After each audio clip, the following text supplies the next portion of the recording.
The Sugared Trap, a Rio nightmare. Two tourists, one from London, another from the United States, arrived in Rio de Janeiro filled with excitement. It was Saturday, and the city pulsed with samba, sunlight, and sin. They left their wives resting at the hotel and headed to a lively pub in Lapa, drawn by the promise of cold beer and spontaneous dancing. Inside, the air was thick with perfume and percussion. That's when they saw them, two Brazilian women, impossibly curvy, with sun-kissed skin and smiles that could start a carnival.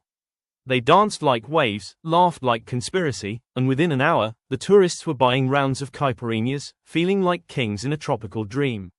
What the tourists didn't know, what the glittering surface hid, was that behind those sugar curves and honeyed voices lurked a cold, calculated crime.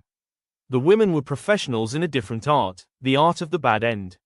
After a few drinks, one of the women whispered, "Why not continue at your hotel? Just one night of fun." Blinded by ego and attraction, the tourists agreed. Back at the hotel room, more drinks were poured. The women smiled, toasted to the magic of Rio, and secretly laced the glasses with potent sedatives, often a mix of benzodiazepines and alcohol, known locally as BOA NOITE CINDERELLA, good night, Cinderella. Within minutes, the tourists fell into a deep, unnatural sleep. The next morning, sunlight slashed through the curtains like a warning. The women were gone, so were wallets, phones, credit cards, and any cash.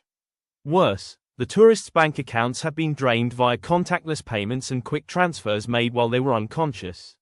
No signs of forced entry. No noise. Just silence and loss. They woke up groggy, humiliated, and terrified. One man from London had no way to contact his wife, who was still waiting in the hotel's other room. The American had his return flight in 12 hours. But no passport, no money, and no explanation that wouldn't sound like a bad joke. Both had to confess everything to their stunned, furious wives. Their dream trip to the marvelous city had turned into a financial and emotional shipwreck. They eventually returned home, borrowing money from embassies, family, or worse, carrying not souvenirs, but shame and a hard lesson.